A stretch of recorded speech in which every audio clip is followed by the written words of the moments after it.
biasa kita kenal sebagai NKRI. Tapi pertama-tama izinkan kami memperkenalkan diri dulu. Nama saya Kirana. Nama saya Salsa Dewi. Saya Gita Pradika. Saya Melani Putri. Saya Devi Pradira. Saya Nomi Putri. Saya Safa Utara. Saya Muhammad Iqbal. Yang pertama, saya akan menjelaskan pengertian Negara Kesatuan Republik Indonesia atau yang biasa disebut NKRI. NKRI adalah bentuk negara yang menganut sistem pemerintahan kesatuan, di mana kekuasaan pemerintahan pusat lebih dominan dibandingkan pemerintahan daerah, yang berarti seluruh wilayah Indonesia berada di bawah satu pemerintahan pusat. Hal ini diatur dalam Pasal 1 Ayat 1 Undang-Undang Dasar 1945. Negara Indonesia adalah negara kesatuan yang berbentuk republik, yang terdiri dari 3 komponen utama. Yang pertama, kesatuan yang menunjukkan kekuasaan pusat mengatur wilayah meskipun ada otonomi daerah. Yang kedua, republik yang berarti Indonesia dipimpin oleh presiden yang dipilih rakyat. Dan yang ketiga, keanekaragaman yang mencakup keragaman dengan semangat Bhinneka Tunggal Ika dan Pancasila sebagai dasar negara. Selanjutnya, ciri-ciri Negara Kesatuan Republik Indonesia. 1. Bentuk negara kesatuan. Indonesia adalah negara yang satu dan tidak terpisahkan meskipun terdiri dari berbagai pulau dan suku. 2. Bentuk pemerintah republik. Indonesia dipimpin oleh presiden yang dipilih rakyat sebagai kepala negara dan kepala pemerintahan. 3. Kedaulatan rakyat. Rakyat Indonesia memiliki kekuasaan tertinggi melalui pemilihan umum dan perwakilan politik. Lalu nomor 4, terdiri dari berbagai wilayah. Indonesia mencakup lebih dari 17.000 pulau yang membentuk satu negara yang terintegrasi. 5. Sistem pemerintahan presidensial. Presiden memiliki kewenangan dalam pemerintahan, terpisah dari lembaga legislatif dan yudikatif. 6. Persatuan dalam keberagaman. Bhinneka Tunggal Ika. Indonesia menghargai perbedaan suku, agama, dan budaya, namun tetap satu bangsa. Saya akan menjelaskan struktur pemerintahan NKRI. Struktur pemerintahan NKRI terdiri dari 3 cabang utama. Yang pertama adalah legislatif, DPR dan DPD yang membuat undang-undang, serta MPR yang mengubah dan menciptakan undang-undang. Yang kedua ada eksekutif, presiden yang memimpin pemerintah dan mengelola kebijakan negara.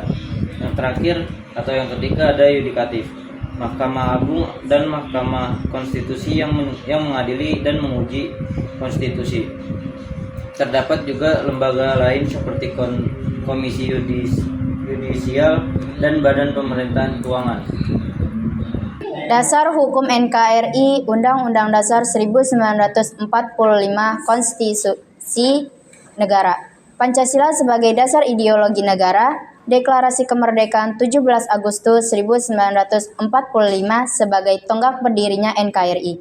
Undang-Undang Nomor 23 Tahun 2014 tentang Pemerintahan Daerah yang mengatur otonomi daerah tetapi tetap dalam kerangka NKRI.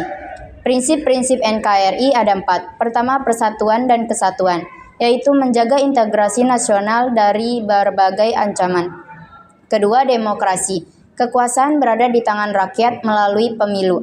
Ketiga, kedaulatan negara. NKRI memiliki kedaulatan penuh atas wilayahnya. Keempat, kesejahteraan rakyat. Pemerintah bertanggung jawab meningkatkan kesejahteraan rakyat melalui kebijaksanaan ekonomi, sosial, dan pendidikan. Sejarah terbentuknya Negara Kesatuan Republik Indonesia atau NKRI ditandai dengan dibacakannya teks proklamasi oleh Insinyur Soekarno tanggal 17 Agustus 1945. Proklamasi itu juga merupakan rangkaian peristiwa yang melatar belakangi terjadinya kemerdekaan. Saya akan menjelaskan timeline 1. 29 April 1945, BPUPKI, Badan Penyelidikan Usaha Persiapan Kemerdekaan Indonesia, atau dalam bahasa Jepangnya Dokuritsu Jibi Tyosakai, yang didirikan oleh pemerintahan Jepang yang beranggotakan 63 orang.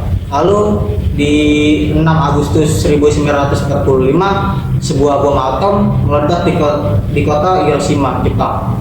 Pada saat itu Jepang sedang menjajah Indonesia.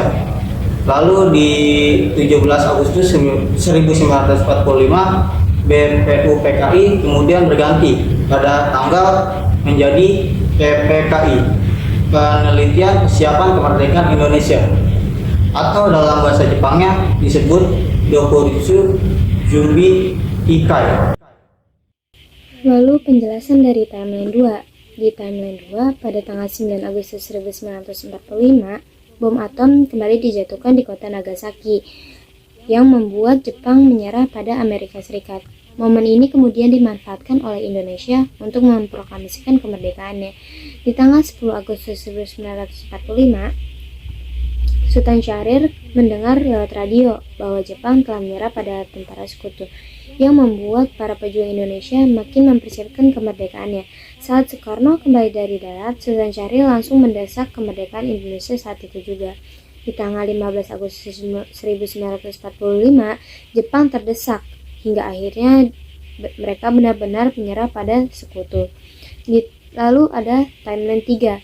Di timeline 3 ada tanggal 16 Agustus 1945, para pemuda membawa Soekarno dan Hatta ke Rangas Dengklok untuk menghindari pengaruh Jepang pada mereka. Yusuf Kunto kemudian menjemput mereka dan kemudian mereka kembali ke Jakarta.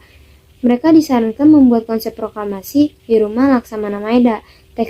Teks proklamasi kemudian disusun pada dini hari dan diketik oleh Sayuti Malik.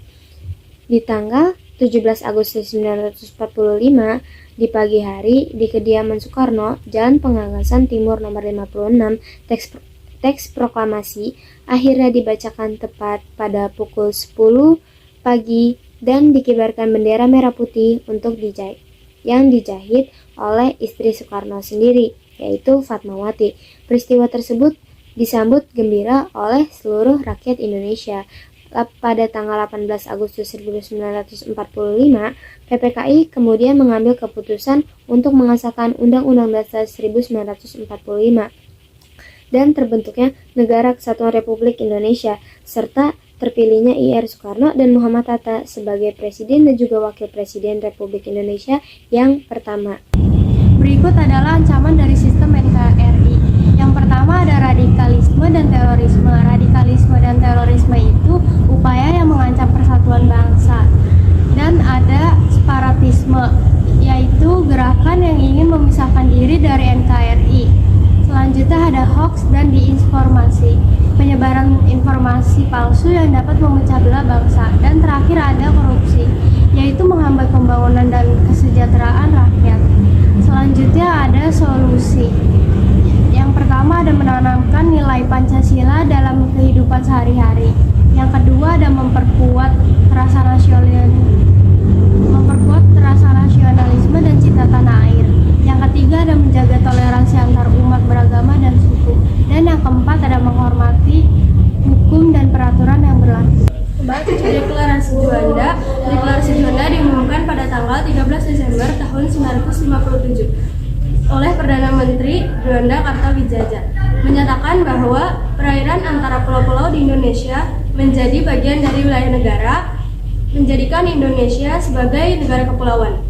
Deklarasi ini dianggap sebagai tonggak sejarah pembentukan Negara Kesatuan Republik Indonesia.